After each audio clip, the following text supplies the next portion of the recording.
Let me first of all congratulate and thank Higher Education Commission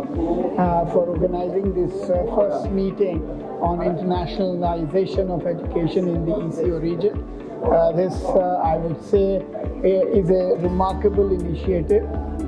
and a long overdue one, because we need to bring the region together through the promotion of educational collaboration, and for a region where we have a growing youth cohort. So this meeting would inshallah go a long way in actually bringing the universities of the region, bringing the educational community of the region together. And what I have heard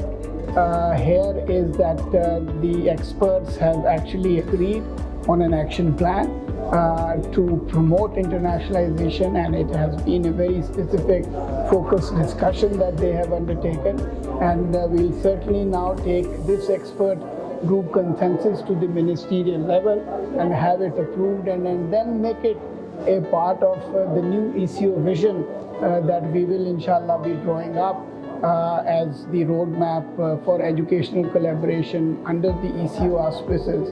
for the next 10 years. So Pakistan has done well, I would say, in organizing this meeting and in bringing the educational community together.